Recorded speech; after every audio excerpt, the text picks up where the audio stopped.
You're going to have to help me out a bit with this one, I reckon. Oh yeah, with the podcast or the book. Yeah, I read 6 of the 10 chapters yesterday. Like the last 6 or the first 10? Wait, the last 6 chapters I read yesterday. You didn't read the first 4? No, I've read them. I read them before, but it got to yesterday, and I was on chapter 4. I was like, "Oh shit, got a podcast tomorrow." That's all right. Now we're learning. I've blitzed through it. In some ways, reading so fast can be helpful because it's like chapter 10 feels a lot closer to chapter 4 than if I'd read them like weeks apart. Yeah, especially if it's written well and it ties in there's like a theme and a message throughout of it, and then there's the final finale which brings it all home. Right, yeah. Everything makes sense because the 9 bits before it make sense. So I've had that where I've read books and I've dragged it out way too long, and by the end I've just sort of forgotten. I had that with Happy by Derren Brown. That was 550 pages, and I think that took me, for some reason, I just wasn't reading a lot at the time, and it just took me absolutely ages. And by the end, I probably couldn't remember what the first chapter was about. Yeah. I definitely read it too fast, but I guess I'm being defensive and saying that there is a place for fast reading, and there can be a detriment to slow reading, like you say. When you read the first chapter like 4 months ago, it's like, I've lost the thread of this.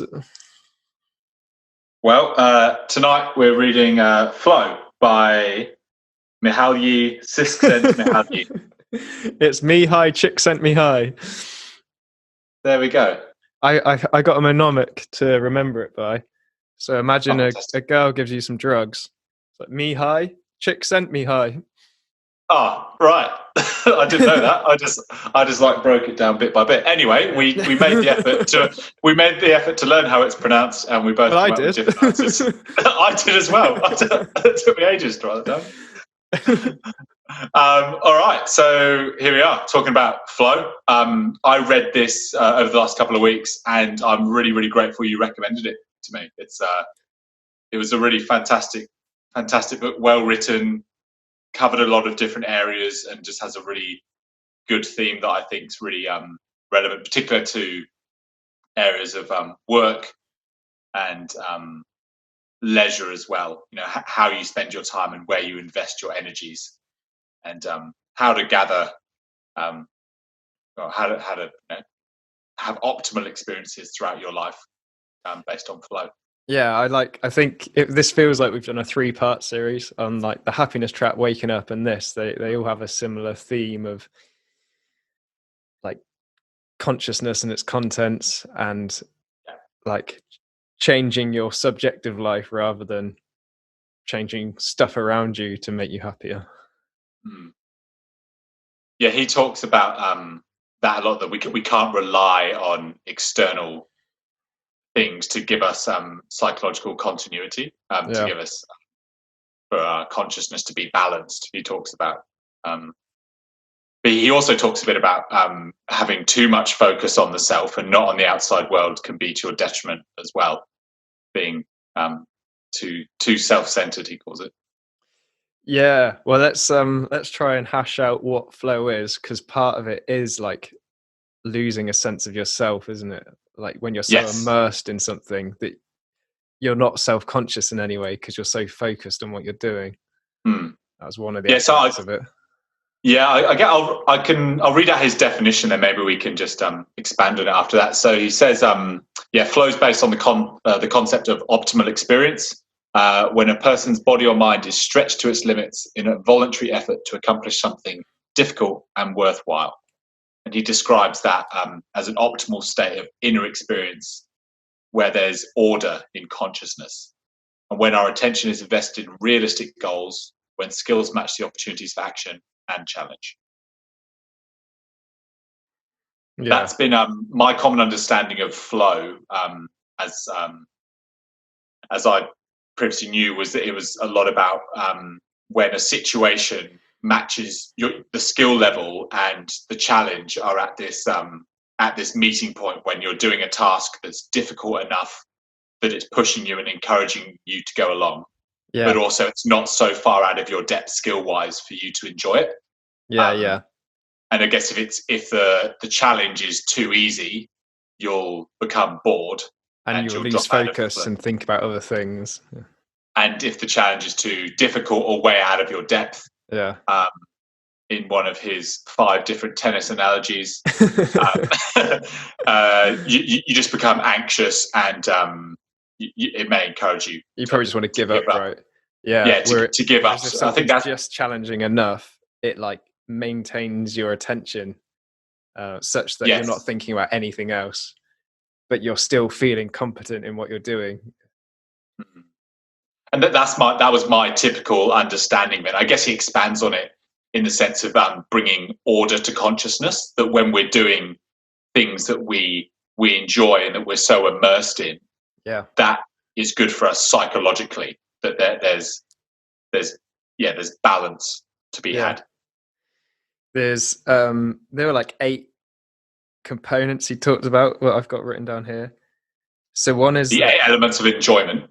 Yeah. So one I'll go through them. So there's what we're doing is something we could complete in theory. Like that's part of it. It takes our full concentration. Yeah. The goal itself is clear, and then we're getting immediate feedback, so we can tell whether we're on track or not. Yeah. And then I've got this deep, effortless involvement. So the concentration is such that you're not thinking about anything else, but it's not a struggle either. You've reached a point where you couldn't not be thinking about this thing. Like if you're mid rock climb, you're no longer needing to focus your attention because it's just zoned in. Yes. Yeah. You've got control over your own actions. Yeah. And then the last 2 are my favorite. So the sense of self disappears. So this ties into a lot what we talked about last time with waking up. Yeah, waking up, yeah. And then number 8, the sense of time can alter. So either time feels like it goes so much faster, or it feels like it goes so much slower. But either way, like your normal sense of clock time changes. I think that's really good. You just put those in, because they're the 8 elements of enjoyment. And I think what he talks about is that for a task to be enjoyable, that's when you're learning something or there's a change to be had. Whereas pleasurable activities don't stimulate us in a way that we're growing. Whereas a big element of flow has the elements of enjoyment in it, that there's growth to be had, there's a challenge to be faced. Compared with, he's basically saying you can't be in flow when you're watching like just rubbish television, because that's not extending you psychologically. You're not being pushed to expand your sense of self, and you're not directing your awareness to one of those things. Like there's not necessarily a skill involved in that. Right. There's nothing to push yourself towards. Yeah. Because it's subjective experience. There's not really any. You can point to tasks which you might say are more likely or not to induce flow. So, like you say, watching TV is probably that you're least likely to experience flow, and maybe like playing a sport, you're more likely to. But because it's about subjective experience, there's no hard and fast of what objective thing you could be doing. Like if you were watching Countdown and you were really following through and doing the sums, and like you could be experiencing a strong sense of flow from engaging your skills in that moment. And equally, you could be having a game of tennis and just be like not really caring, be wondering about something else, or so there's no like these tasks are flow inducing, these aren't, but you can kind of get a feel for what's more likely to do it for you. Yeah, and he says there's like 4 main conditions of flow. One is that it's a structured activity. The other one, that there's a sense of discovery that I touched on earlier. That it's a challenge which involves a skill, and that it's created by the self. And I think what he means by created by the self is that you've like directed your attention towards it. There's some intention that you want to participate in this because it's something that you enjoy. Yeah, and he said, a lot of that is around like seeking opportunities to do things that you enjoy, and your focus on like the relationship you have with the activity you're doing. Yeah. As well. Do you what do you think of those conditions of flow? Do they seem to make sense to you, and did they ring true? Did you say the second one's discovery? A sense of discovery. What do you reckon that means, or what does that mean to you? I think that's where to me it means that you're learning something new, or you're breaking new ground. Okay. Yeah. Whether that, I mean, there could be examples of, I guess for tennis or something, that you're improving the way you're hitting the ball. Like you're getting better. Right. The intensity's higher than the time before. So, like the 1%er, like you're getting better at something 1%, or even in terms of discovery, just simply learning something about yourself or about a new topic of interest. Whereas if you're not learning anything new, I don't think you can be in that flow state. It reminds me of what you talked about, like personal growth. It's like in these states, you lose a sense of yourself in these moments, but then after the moment's done, your sense of self has grown, and it's kind of like you need to get out of yourself to grow yourself. Yeah, that's so true. He says that, doesn't he, in the beginning chapters, that it strengthens the self to be in flow state. Yeah. So it's not even though you may lose that sense of self, like you go back a lot stronger. So what he says the self is made up of is your memories, your hierarchy of goals, your desires that you've built up over the years, what's important to you, and that I suppose what we talked about last week about psychological continuity. Yeah. I suppose if you have a strong sense of psychological continuity, and there's an inbuilt way that you do things and your beliefs and what's important to you, even though that may be just an appearance in consciousness, it still is like the self that you're working towards growing. Yeah. But it's really interesting. Well, I think we talked about that. Sorry to go on, but like with habits as well. Simply like you have to immerse yourself in something to establish it, and then to integrate it afterwards. So I think that ties in a lot here as well. That to strengthen the self, to improve yourself, and to get growth, you have to kind of step out of yourself, push yourself in new areas, get into the flow state, and then bring that back to that sense of self. Reintegrate, exactly.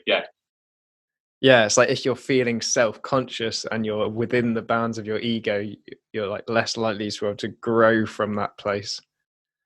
I think in reading that seemed really, really true to me. I especially thinking about distractions as well. When I'm doing a meaningful activity and I'm trying to push myself and learn, if there's too many distractions, that can take my mind away from the actual learning opportunity in that moment. Yeah. Cool.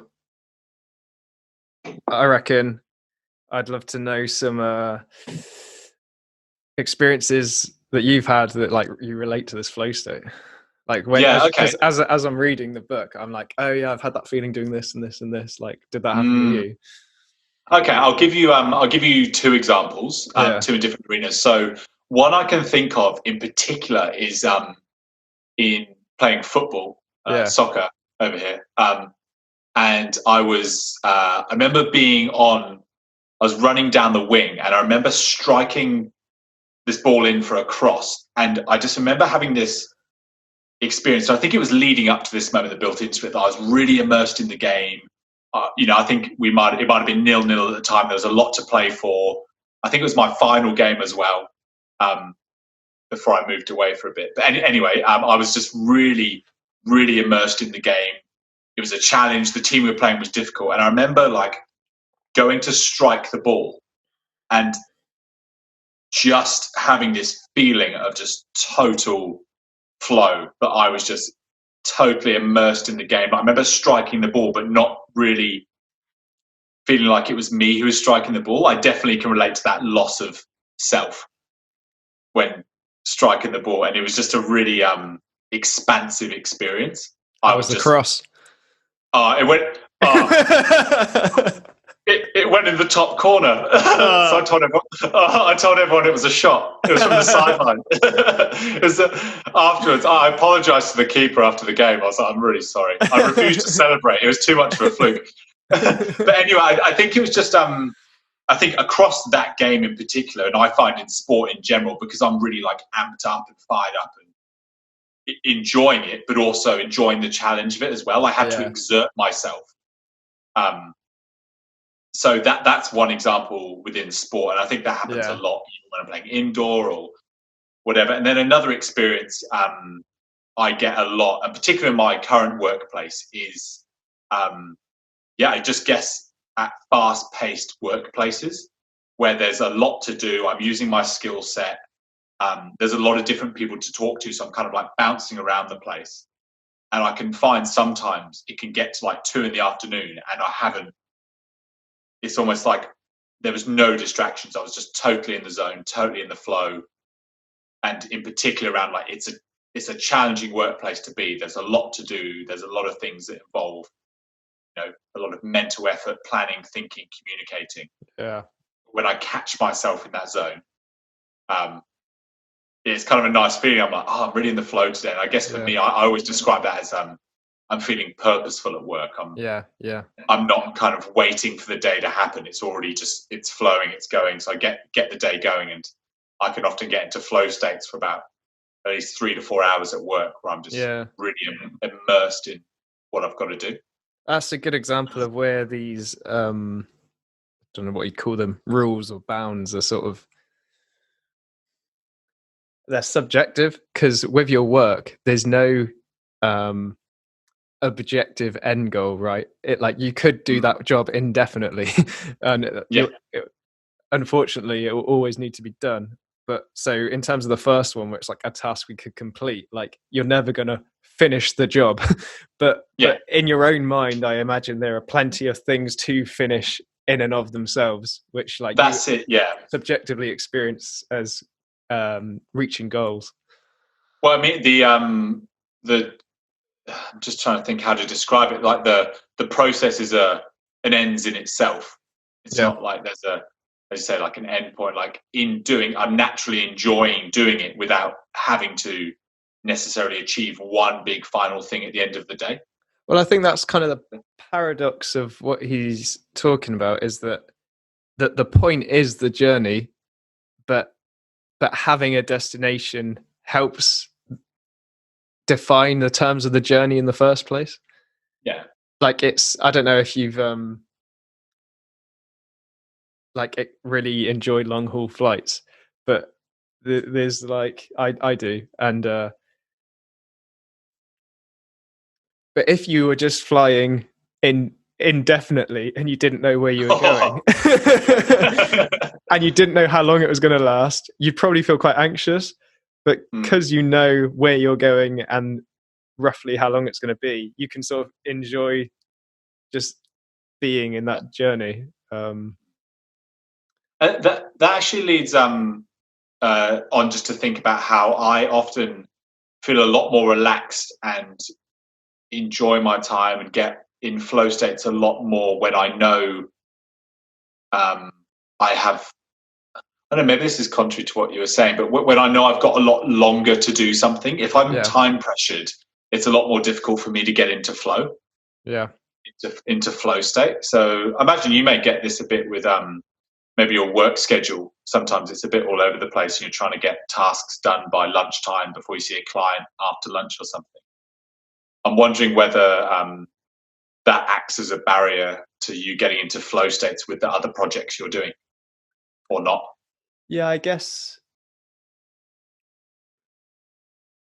he doesn't talk about objective time, does he? He talks more about just the end point, and it takes however long it takes, sort of thing. And if you were to have a deadline, then I could see, that increases, that could increase anxiety such that it goes towards the out of the flow state and into that more chaos state of things. But then if you've got no time frame at all, you'll probably not end up getting as much done. I think that's quite common for some people. I think that's true, and I definitely relate to that. But but I think that's when, how do I put it? He talks about, like, he refers to Freud and talks about the id, which are your sort of biological drives, which aren't necessarily connected to reality. Like, and so, for example, you might just really want food right now, but you might be 5 miles away from the supermarket yet, and your body's like, I don't want to wait, but you just kind of have to. And then the other side of is the super ego, where you've got all these like social constraints and social rules and expectations from others. And he talks about, doesn't he, whether your goals are like internally driven or externally pressured onto you. Yeah. And I think when you feel that sense of, oh, I'm not doing this for me, but I'm doing it to meet expectations of like the superego, then you're probably more likely to procrastinate and put things off. Whereas if they're internally driven, you just want to do them. Well, that comes to his definition of flow state, isn't it? It's like you're voluntarily, going into an experience. Like it's something you've chosen to do for you. Yeah. It's difficult to get into flow unless it is internally motivated. Yeah. But like you can feel like it's externally motivated even if it isn't. Like, so if you have this, so like no one might be pressuring you actually to do something like a task, but you feel like you should just because you're like criticizing yourself for not doing it or something. And if like your experience is that it's external rather than internally motivated, even though there's actually no one now saying, oh, you have to do this. It's just like the societal blueprint is so embedded that you feel like there are these shoulds. Yeah, and if you don't kind of make up your own mind, you're just going to be going with the flow of whatever culture you're living in. Well, what are some experiences you have of flow? I'd love to hear yours. Yeah, definitely relate to the football one, where it's just like whatever's going on, as soon as you get into a match, then it's all you think about. Like there's no way.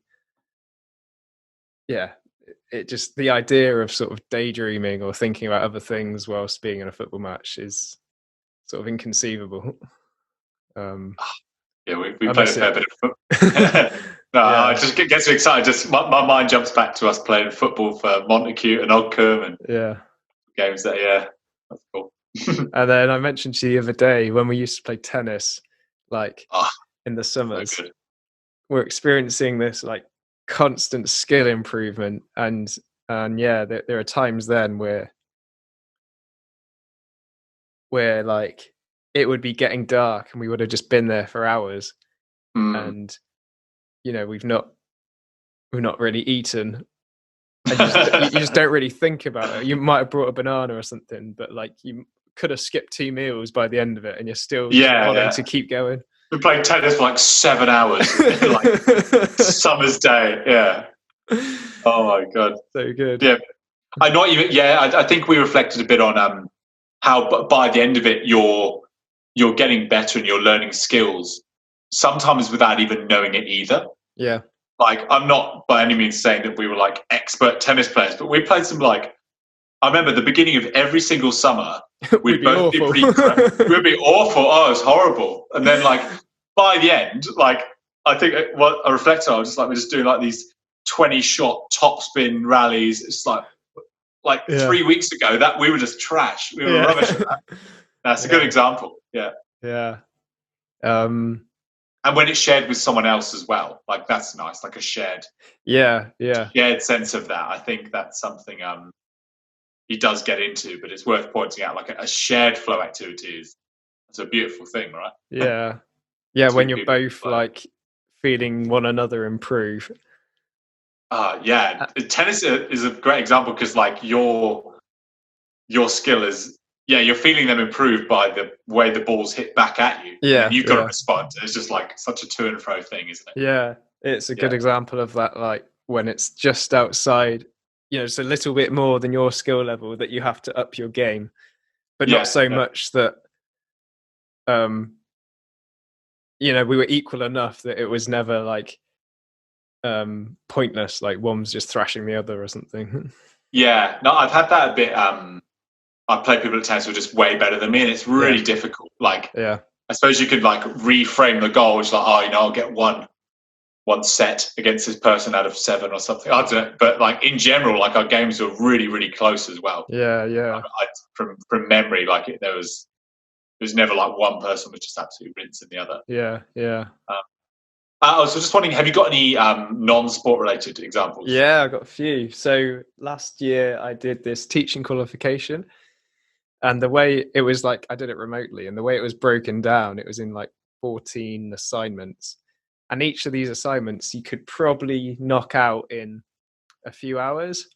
So I would like head to Costa with my booklet, and I'd open that task for the day, and I'd just give myself the afternoon and just know that, like, well, my task today is to hand in this assignment. And I mean, there wasn't a stressful deadline in the sense that I could do it when I wanted, but I gave myself just, well, just do it by the end of the day. And that's nice. It was really nice because I started it as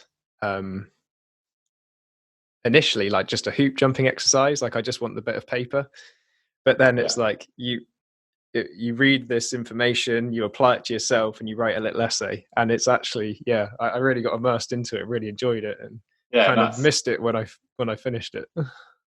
You do get that with assignments sometimes, don't you, where even if it might not be the most enjoyable thing to write about. I'm not necessarily saying this with your one, but I've done it before at uni where I've had essays or reports to do where, like, maybe I'm not that interested in the topic, but what I've chosen to do is reframe it, like immerse myself in it. So I guess you don't necessarily have to, like, I enjoy studying and I enjoy producing a task. I enjoy the challenge of trying to get it done as quick as possible before the deadline. So I suppose not every element of it needs to be enjoyable, but I remember like getting really involved in written tasks for uni. You can get really immersed in the subject, and I know you've spoken to me a few times about when you've gotten reading, you've kind of diverted and started reading off on this book, and then you start reading this book and getting this information. You just get totally immersed in it, and then you almost like forget where you started. Which is really fun if it's just for yourself, but like if you're supposed to be writing an assignment and you've just gone way off track, and it can be a bit stressful.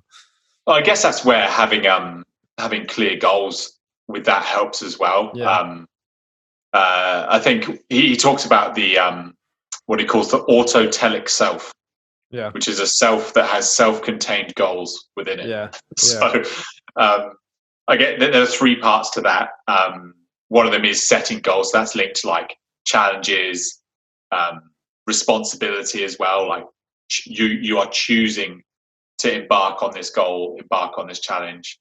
And then within that as well, he talks about, consistently working towards it, but also being flexible as well when the goal isn't working for you. Yeah. So that's kind of like adapting your goals to reality, right? Yeah, and I liked that. I think that was good because sometimes, so I know I've cut off one of your examples you were giving a bit, but it gets me thinking about sometimes when I can be so overly driven by a goal and I'm too rigid with it, whereas actually, like, it's good to be able to assess your goals throughout and be flexible and change them and not hold yourself so tightly to them or the results. And I think that jumping around a lot, but that kind of that's right. Resonates with the end of the book in terms of like values and meaning, because it's like if your goal is I don't know, to get to the supermarket before 4 o'clock when it closes, like you might be really frustrated if there's a traffic jam, but like if you're connecting it to your wider value of like having a nice meal with your family tonight, then getting to that specific supermarket at that particular time isn't as important, and you can adapt yourself to, well, maybe we've got something in the fridge we can create together or go on a picnic, or we can change what we're doing because the specific goal wasn't the important thing, but it was like the wider meaning it's connected to. And he talks about the like having a wider sense of flow as well, like a constant flow. So and that's the bit I really enjoyed. It is linked to goals. I'll go back to the other two parts, the autotelic self, but having that, having unified goals, and I know that's something you'd worked on recently. I'm feeling quite inspired to, I suppose, have overall goals. So all these sub goals and all these enjoyable and flow activities are towards something as well. Because let's say, you're just trying to type something. You said, let's say like you get reading and you just start like diverting off on all these other books and obtaining all this information. Yeah. If that's not for, I mean, that's good in itself. That's interesting, you're learning. If that's not for a greater good, let's say you weren't interested in becoming a more educated person, or you might want to do some writing, or it's informing your practice at the moment. If it's not towards that, then it could be viewed as, I don't want to say waste of time, but it's not serving your greater unified goal. Yeah, I was kind of thinking something when he was talking about TV, because the book was written in the 80s, right? So he doesn't really talk about social media and phones. No, and video games. He's like, technology is getting better. Yeah, it's funny the way he talks about it. He talks about fax machines and stuff. It's like, oh, wicked. Because I can imagine people really getting into flow states on video games. But I guess I've had this, I haven't played for years, but like I remember when I was younger and I was sort of playing Pokemon on my Game Boy for hours, and it's like it might feel awesome in it, but then you kind of feel a bit bad for it afterwards. Yeah, you feel a bit dirty. You're just like, oh, I just waste all that time, and you go outside in the sun. Yeah, but I would definitely say I was in flow state during it. So there's, I think you can experience flow, but then sort of, it not be connected to your wider meaning or purpose, and it can be more of a distraction than adding to your life. I think this is something I really wanted to talk about. So to divert even further, he talks about what you do in your leisure time, and that's a perfect example. Like sometimes, choosing to relax and let your body rest is obviously what's needed, and if you're consciously doing that, that's fine. But I suppose things like TV and video games and stuff that I know, I was the same. We'd play like PES for like 4 or 5 hours when we sometimes ridiculous, and it's not necessarily like time wasted, but I suppose the questions you want to be asking yourself is, are you consciously doing that, or are you just like going home and just turning on the TV and that's it for the night? Is that purposeful, or is there something you could be doing in your leisure time that one probably induces a more genuine flow state made out of those 8 elements of enjoyment, that it is challenging, it requires a skill, that you are bringing your awareness to it, that you lose that sense of self. You could definitely make the case that video games could do that for people, but it's it's hard, isn't it? I mean, I don't want to like feel like we're picking on video games or TV. No, I mean, I'm genuinely sure. Well, some people, like, that's their job. They might be like a games creator or something, and they they need to play. But I guess the point is, I guess in particular to TV, like how often do we just like slump in front of entertainment or technology? And he's basically like, every movie and every TV story, it's the same story, it's the same characters. It doesn't require us to think. So that was something that stood out to me, that I guess just making me think about how I use my leisure time and what are my goals around my leisure time. Often they involve, I suppose, exercise and reading.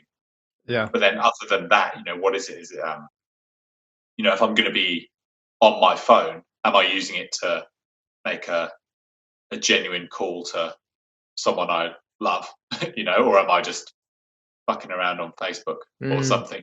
Like, what do we? Yeah, it puts the pressure on. What are your thoughts on how we achieve flow in leisure in relation to kind of wider goals? Well, I liked what he talked about, cultural relativism, and that how, I guess, since maybe the last century and people having more of a relative view of morality. Like there's no real right or wrong. Different cultures are equally valid in what they do. And you know, if some culture does this and another culture thinks it's wrong, it's all relative, you know. And I kind of like how he's like that. Like there are definitely cultures that like foster more happiness than others in the habits and principles and practices they adopt, and in that sense we can say that they are better because the people are happier, and societies that induce more flow states among their members, you know, you we can should never call aspire them to that. Yeah, nice. You can never call them a postmodernist, could you? No. No, but that is true. I think it's and also I guess it's looking at like what works for you as a person. Like what standards do you set yourself to, and what conditions induce flow for you? And I get something else that leads. Actually, I'll let you answer the question on leisure first before I move on to ask it again. The next one. Ask it again. I guess like what do you think about his view on how we spend our leisure time and how that can move us closer towards our greater unified goal of constant flow that he talks about? Yeah, no, I definitely relate to like we've talked about, if I were to spend an afternoon playing tennis or having a football match, or maybe when back in the day when I used to do more songwriting, there are definitely times where it's like you come out the back of the day feeling better for what you've done than other days if I were to just watch TV, or times where I did use social media more and just sort of flicked through it. You kind of come out of it feeling a bit grim and a bit dirty. And that's why structured sport's so good, isn't it? You know, when I know over here I've had moments where I've trained twice a week and played every weekend for 3/4 of the year. Like I'll never feel like a Saturday morning's been wasted playing football. Yeah. And it takes, I guess there's an initial obstacle you have to sort of push through to get to the good stuff. So it's like the idea of, you know, putting on your sports clothes, getting in your car or on your bike or whatever, and when it's a bit raining outside and you've got a match but you're sort of committed to it, it's like, do I really want to play today? But then you do feel better for it, and once you get into it, like it's actually maybe only the first 5 minutes you walked outside in your shorts and it was raining that you're uncomfortable, but once the whistle went and you kicked off for an hour and a half, you were just playing football in the piss and rain and you didn't notice. You were just in it. It's sort of similar like with this, I guess, with our podcast. It's, you know, we might have times where the first 5 or 10 minutes we're sort of like trying to get through that anxiety barrier of getting something going, but then you kind of find to explain the concepts. And then we get into it a bit and suddenly you're in flow. And but the activities like watching TV or scrolling on social media don't have that initial obstacle to overcome, so they're easier to slip into. Great point. I like that. You can just press a button or they seem like less of a conscious choice as well, don't they? Like whereas with, as you're saying, like with putting on the clothes to go outside to play football or getting your tennis gear, that like there's a process, there's like a ritual around it that you're honoring for the greater good. You know that by the end of the week, like if I've done this, if I've gone out for a run, even if it's in the rain 5 times, I'm going to be feeling better about myself. But for a whole multitude of reasons. That's a really good point though, that like some of those, I guess those activities that require I guess if they're less like, you have to overcome inertia, don't you? Yeah, exactly. And they're more like some of them are more intentional, where like for different people some things would be more or less intentional. Like for some people, going to a social event might be the most like brainless effortless thing they have to do, whereas for some people that's really pushing themselves out there and trying to put themselves into a challenging environment. So I guess that's where it is different, and that's what we're talking about. He talked about that, didn't he? Like the different types of socializing. He painted a picture of like guys go down to the local pub or whatever and just shooting the shit, like the same old shit they talked about the day before and how they got pissed, and where it's there's no challenge, and comparing it to maybe conversations where you are pushing the boundaries of either your knowledge or yourself or or your social anxiety or whatever it is, like where you're growing, but from the outside it could look like a very similar activity, so it's completely down to, it's like you've got to trust yourself whether you know you're in that place or not. I found that bit quite inspiring as well around conversation. It made me want to be a bit more open to chatting to new people, and like I can challenge myself and get into a flow talking to new people rather than just having the same conversations with the same people. I suppose never been one for small talk, but it's interesting when a small talk situation presents itself and you can, I suppose, rise above it and try and challenge the conversation for both of you and ask some, I suppose, more difficult questions, or take more of an active interest and push yourself that way. And often you feel a lot better afterwards because you might learn something about someone you didn't know. Yeah. I feel like you were in the middle of the of a few points. Yeah, so I'll bring it back. So autotelic self. Yeah, so what we've done, we've spoken about the autotelic self, which is a self that has self-centered goals, and there's three parts to that. The first one is setting goals, which we've spoken about in depth and a couple of detours, and the second part of that is becoming immersed in an activity. So I guess the two bits I want to bring up about this is, one, again, becoming immersed is something often happens when the challenge and the skill level meet each other in the middle. So you're being pushed, the challenge is hard enough for you to stay interested. It's not so easy that you become disinterested. And then within this there's minimal distractions as well. And what he says is there's no distractions from the self. So you're engaged in the activity, but it's not you narrating it or not. I can think of football games where I've been overthinking. I'm kind of like narrating my play, or thinking like I'm going to kick this ball now or whatever. Oh, sorry, no, I'll jump in there. That's a good example for me. Where like I often played as a striker, and I would always score a lot of goals, but I would always miss quite a few as well. And I think you've just nailed the difference, where it's like when you're one-on-one with the keeper, if you've like just come off the back shoulder of the defender and the ball's just in front of you, and you just have to like decide then like exactly, there's no time to think. You either shoot, you knock it around him, then I would usually score. But like if I'd outrun I outrun the back defender by like 5 meters and I had all the time in the world, like I'm much more likely to fluff it up. I know, I honestly can totally relate to, and in all honesty, the goals I've scored, or even the best goals I've scored, I don't really remember being there. It's like I wasn't there. I was. You have to get rid of your egos for it to just happen, right? Yeah, and it sounds really like mystical, but it's the truest thing ever. Like when I'm best in football, it's when it's automatic. And for sure, I've had times where I've just missed absolute sitters. Because I've just been overthinking it. So I guess so this autotelic self that what he's saying is like, if you have these three elements of setting goals, being immersed in activity, and paying very close attention to what's happening, that transforms an experience into flow.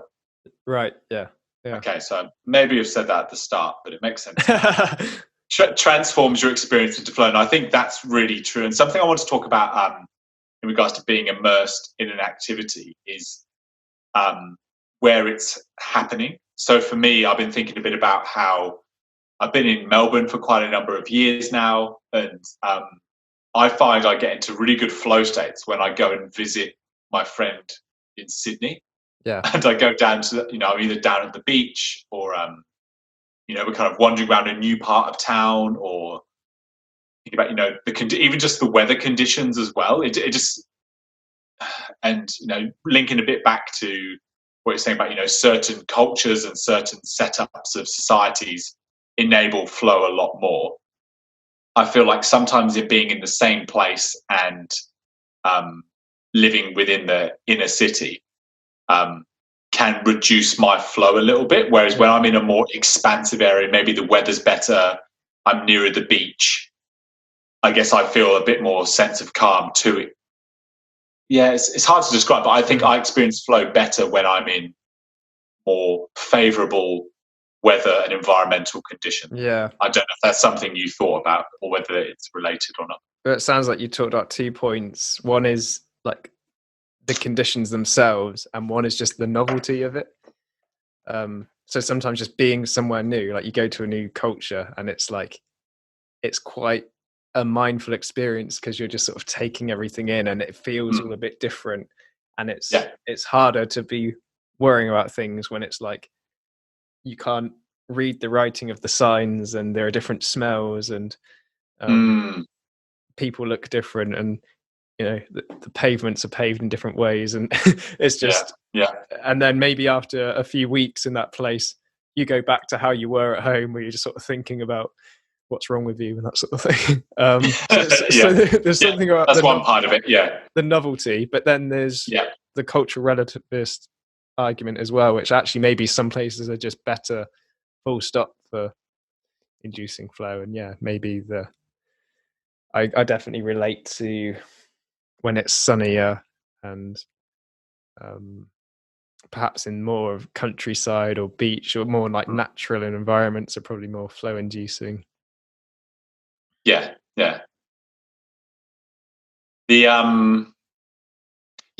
definitely something strong in that. I think I'm going to pay a lot more attention to that now, around thinking about where it is I want to live in the future. In particular into leisure and lifestyle. What I do in my free time, because here in Melbourne, like a lot of the free time is spent going to cafes and going out for dinners, and it's like incredible. There's obviously loads of other things to do, like music gigs. That's another one I experience flow in when I'm at a music concert.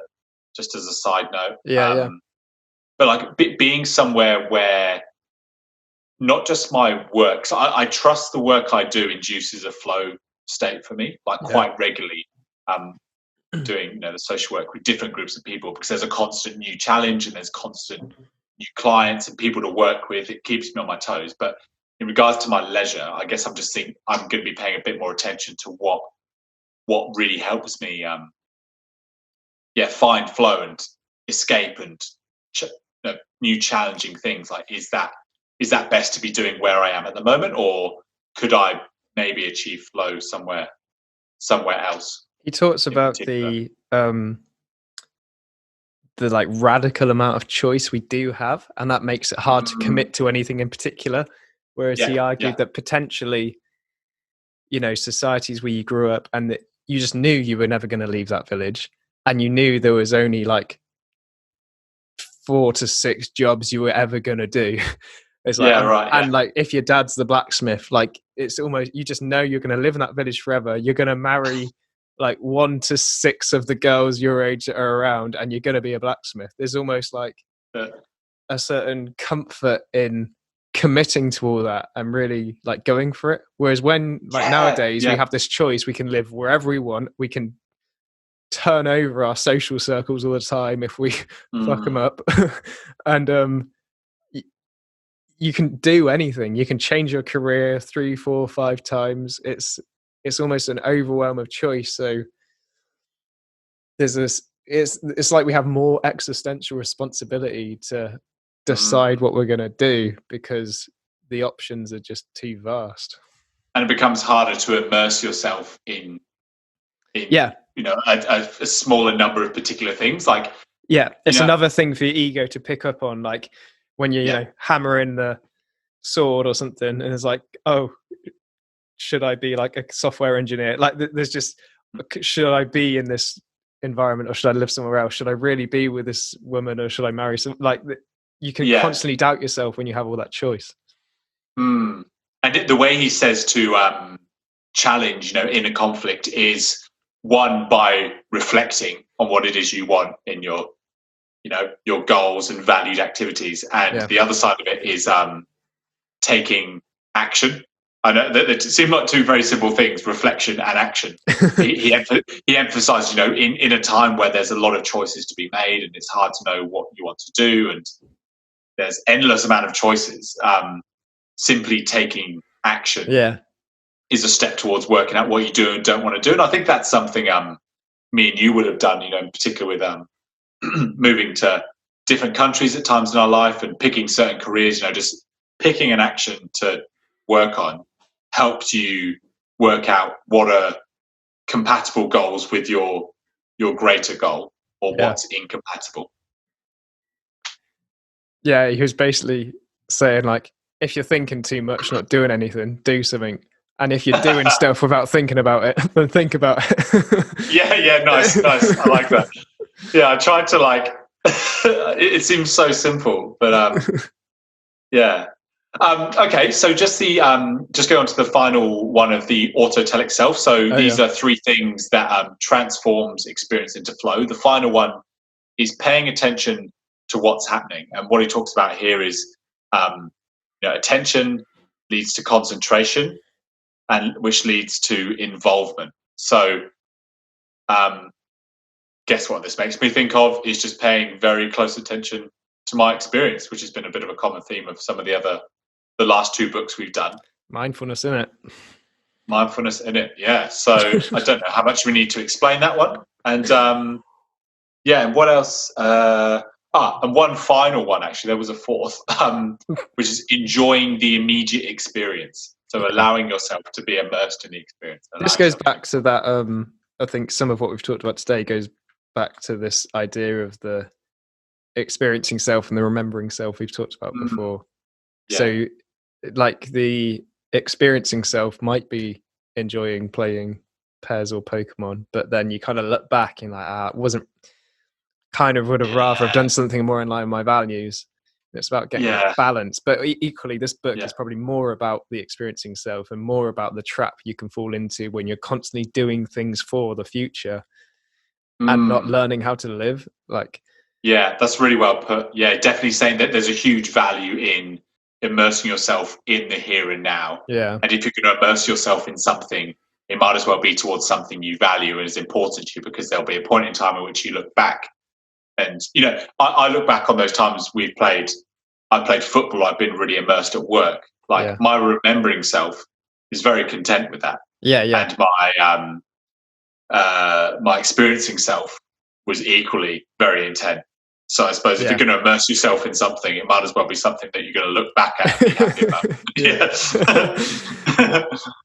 He gave loads of nice examples in the book of people's lifestyles, and there's one that stood to mind where it's like this 75-year-old woman in some village, and it was like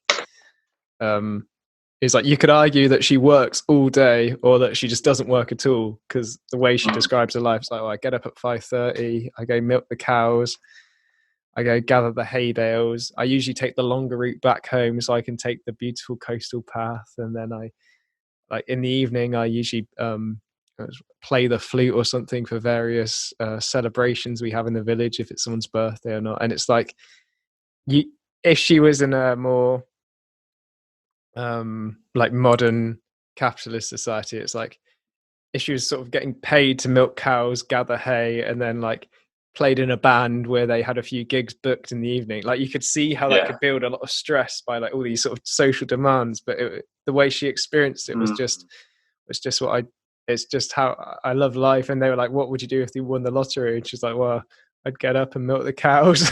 I'd take my walk and gather the hay, and I'd play music for my friends in the evening. And I think this is that's a bit what I was talking about in regards to what I experience when I go to new places and I find a certain environment. So for me, I get into more flow states, and my life seems a bit closer to whatever that woman's is when, I can go to the beach after work, or I can go for a surf in the morning before I do my thing for the day. And I just question, this book made me question, what is the 9-to-5 lifestyle doing for me, and is that something I want, or what is living in a city doing for me, and what is what sort of friendships do I want around me, and what activities do I want to be doing in my free time, and what environment is conducive to those activities. And I suppose it asks a whole lot of bigger questions, but I guess getting you to reflect on is the life you're living at the moment one that is conducive to a gentle, constant, enjoyable flow throughout your life? Like, are you presented with enough challenges?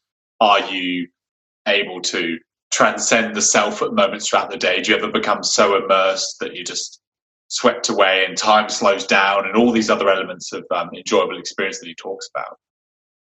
I guess if the question is put to me as a final reflection is my life containing enough of those elements? If yes, keep doing those things. If no, how can I find more ways to induce more flow experiences into my life? I liked what you said about the examples of like amateur scientists or amateur historians, amateur philosophers. Like this guy who like, and again, it's part of that commitment thing. If you knew where you're going to grow up was where you're going to be, then it might feel more of an incentive to learn about the history and the culture. And he talked about this guy who, really dug into his local history and then would sort of seek out on walks like little monuments to find. And to someone, you might walk past and just see a bit of rubble on the floor and just not give it a second thought. He'd be explaining, well, this was part of this building in 1642 and then this happened, and he would like enjoy the walks he would do because he would do them on purpose to go seek out things he'd been learning about in terms of the local history. And this I liked that. I don't know. I think it's appealing about it. I think it's a great book to get you thinking a bit about not only maybe the career you're choosing or what you're doing in your free time, but your general lifestyle and the bigger picture of things. Like, how do you want to be spending your life? Like, what do you want to be putting your energies into? Where are you going to focus your attention? Yeah, because like those two people's lives you just described sound really gentle and beautiful and satisfying. Then there's other people who've got 101 more things going on, but they're stressed out and overthinking. It reminds me of Peep Show. You know that episode where is it the guy that does the Jack the Ripper tours or the local history tours? And Mark goes and has a chat with him. It's like, well, I go around, I enjoy talking to people about history. I clock off at 3 and go to the pub for a pint. I think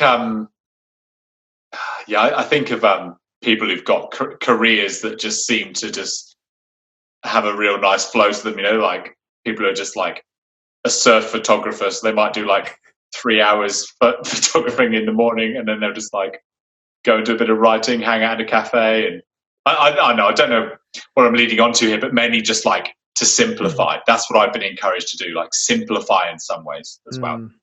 And I think one of his points was that, because he also talked about people who worked in factories and did the same task every 7 minutes for the last 30 years.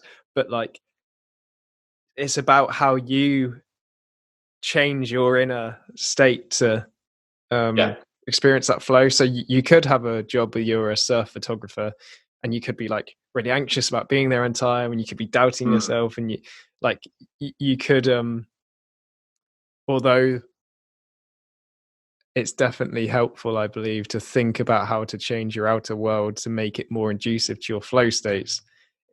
But it's also your internal world as well. The most important thing is how to consider your inner life and how you can change everything you do internally for it to be a flow experience, rather than like thinking about the future all the time and self-doubt. And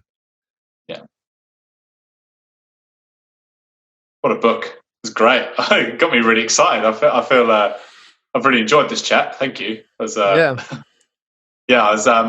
always get a bit, I'm like reading through it, trying to pick up the bits of gold to bring to the podcast, but often we kind of latch onto the same thing, and it's really nice to talk about it and reflect on it. Really enjoyable book. I'm going to be lending that to a few people, I reckon.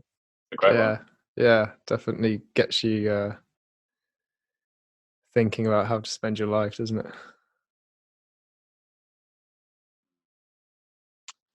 All right. So next week we'll be doing. We're switching it up a little bit. This is a book that you've read recently. It's called Sleep by Nick Littlehales, and the myth of 8 hours, the power naps, and the new plan to recharge your body and mind. I've read 20 pages of this already, and I'm absolutely loving it. I'm really excited. Good. So it's a really well-written book so far, and I think it's going to have some really interesting ideas for us to reflect on. Yeah, it's real practical as well. It's like barely any. It's just like do this, do this, do this. Nice. Yes, and I think it'll go well. I think it'll tie nicely maybe with Atomic Habits, maybe just around like daily routines and structure and things like that. So we stepped out of our mini 3-part series on mindfulness, flow, and the happiness trap as well. But I'm sure we'll jump on something else. But really look forward to doing that one with you. So I guess we'll chat in a couple of weeks. Speak to them. Awesome, mate. Cheers, mate. Bye. I guess reading the book had me feel a little sad that lots of my best and biggest flow experiences feel quite old, like playing football matches every week, playing tennis, songwriting and playing gigs. And even my learning feels differently. Like I used to go to these courses and I would be like reading philosophy for me. Like when I started doing that, I had no intention of thinking about like teaching people or turning it into a job or anything. I was just intrinsically motivated to be learning. And that kind of like, I don't know, between sort of 14 to 22, 23 feels like, that there was loads of flow in that. Like there was sports, there was music, there was learning, there was traveling, there was like doing daring things, and I'm feeling more like I've got, even though all this stuff I've learned about mindfulness and diffusion and being in the here and now, I'm actually on a day-to-day basis more lost in expectations of myself for the future than I am in like what I'm enjoying. And like I'm reading stuff thinking about, like I was talking to you the other day, how could I turn this into a course? How could I like monetize this eventually? Like how could other people get value from this in the future? And so much so that like I'm doing it less for myself and then procrastinating it more because of the expectations I've put myself. It's like we do things less just for the simple enjoyment of it. There's always like there always has to be a reason why we're doing everything. Almost, it can feel like. And whereas back then there was no reason, or whether the reason just wasn't evident to us. Maybe there was a reason, we just didn't articulate it in our heads. It's just inherently meaningful in and of itself. Rather than for some future ends. And reading about these a couple of examples I picked from the book about that woman and the guy like just doing a self-study history and like traveling to places on the weekend to go check out the stuff he's learned about. It's like he's not doing that for anyone. Like he's not planning to make a job out of it it felt like I wanted to recapture that. But because what I've been most interested in, I've now turned into how I earn money. It feels like it's robbing me of something. And I want the freedom of pursuing it again without feeling like I have to do anything for anyone else. Really nice reflection. So, I can definitely relate to that. That time period of like, particularly like, say like 14 to 24, like a lot of traveling, a lot of going to gigs and doing gigs ourselves and all that sort of thing. You know, like we were doing road trips, and even when we were like playing in that band, going around doing shows and that, we knew we weren't making any money out of that. At all. Like, but it was still just fun to do. So it's just they say your frontal cortex isn't fully myelinated till you're 25.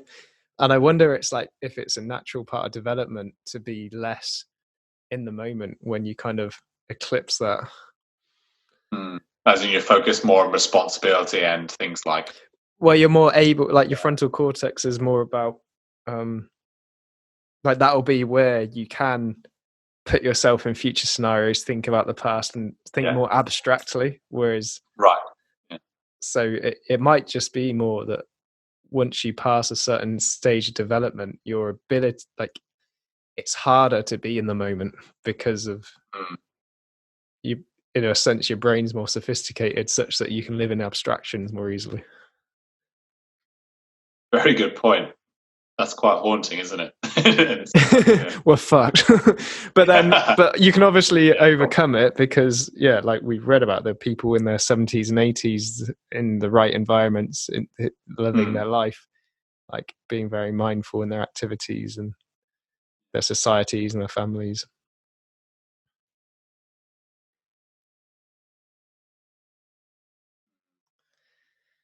We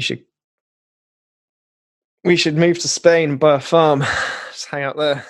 Yeah, I reckon that's the plan. You don't have to record now if you don't want. It's okay. Now I've thought about, like, I think that's kind of slightly what I was alluding to in my Sydney dream. Yeah. Like, there's just something about, like, I've just got this dreamy picture in my head about, like, just being able to surf in the morning and then go to work. Yeah. There's something about that, or just being somewhere I can just go to the beach after work, or I've got a group of friends who go do like an outdoor gym class or something, or I'm just thinking like how that was the link I was trying to do, like how lifestyle can affect the opportunities for flow. Yeah. And I guess lifestyle includes like your hobbies, where you live, the weather, what you do with your spare time, like that sort of stuff. He even talked about tribes where like the grandparents might be reporting way more flow, but the grandkids who are now in their 20s were talking about like, oh, that's it. He talked about because he would measure people's experiences of flow, wouldn't he, by like linking them up to some device and having them check it 8 times a day. It's like people would experience more enjoyment at work than they would in their leisure time from their own subjective measurements. But then when asked what you would have more of, they said they wanted more leisure time. So it's like they wanted, and they were just, a lot of them were just spending it watching TV. And each time they were asked, they were sort of apathetic, bored, a bit anxious. And it's like when they would check the device at work, they would usually say they were sort of focused, engaged, like buzzing or something like that. More so than, And it's like, but then when asked after the fact, what do you want? They're like, I wish I didn't have to work so much and I could just have my leisure time. But it's like, your experience is telling you something different. What is that? Is it basically people I don't know, that they're dying for free time, but they just don't know what to do with it? What he's saying is that like we need our leisure time to be structured as well. Yeah. Well, he guessed that it was about the social constructs around work being bad. Like we just have this. There's this idea that we just work for money and that we'd rather not do it. And even the people who do enjoy it kind of still get sucked into that mentality of, I wish I wasn't doing this, when they actually do like it. Yeah, it does make me think a bit about, wanting to have, like what you do with your leisure time is just as valuable as what you do with your work time. And I suppose it's kind of not luck at all, but if you land in a job that gives you like enjoyment and it's a challenge and it's flow state, like that's where you're going to spend a lot of your life. You want it such that I've thought this before. You want it such that if the economy fucked up and all your savings were just wiped, you wouldn't have regretted doing what you're doing. Like if you're just doing something you hated just to save for something, like how catastrophic would it be if like that was just taken from you? So I spent 8 hours a day for 10 years doing something I hated, and like, inflation's gone up and it's all wiped out. But then I guess if you had the bigger goal and that was just one small goal of a bigger part of your life, like you had a goal to provide and be a good father, to your family. Like that was your ultimate goal that encapsulated everything. Yeah. Like work could just feel like a small part of that. But I guess just in general, because of the amount of time it takes up and the priority it often takes in people's lives, it can, I mean, some people might not see it as a waste of time. Even if it was boring, they're like, well, it meant I had money to go on trips with my kids and send them through school and feed them. Yeah. But like if you were saving most of it and it got wiped out. Yeah. So I jumped away from your example a bit, but yeah. Yeah, cool. What a book.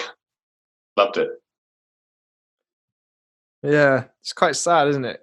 When you think, like, I know he sort of made I was feeling sad when he made it a bit, he even said, you know, some of these examples are idealistic and there are plenty of tribal cultures who are anxious and don't have any flow, but like it does feel like we're getting quite technologically advanced and sophisticated in many ways, and it's just not helping people's general happiness and sense of well-being, and it's making it more difficult.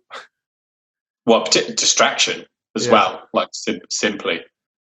Yeah, just like, the amount of people, you know, you see them in the park and they're like taking their dog for a walk or their kid for a walk, and the moment like they're looking cute, they'll take a photo straight away or whatever. It's like they're just not there, they're not in flow. So it's just photo.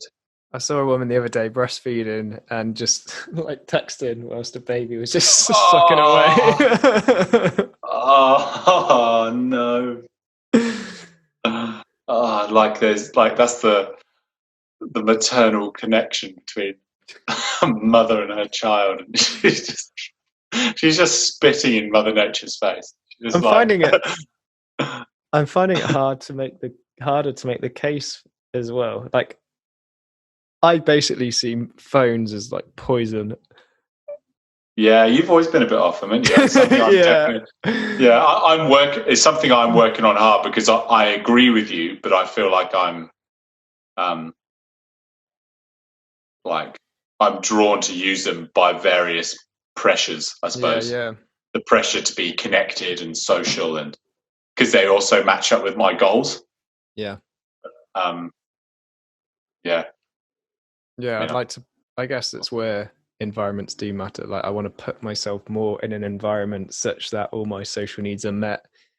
Therefore, it's not as big as a deal to have to use the phone to connect to people. Yeah. Live in a commune. That's it. Let's move to Spain and live in a commune. Oh, well, if you will. Sure. What we're going to do is set up a little like social work / psychotherapy, or just not. Just get some cows or something. Yeah. Get to sleep at 2:00 every day. Milk the cows, go to bed.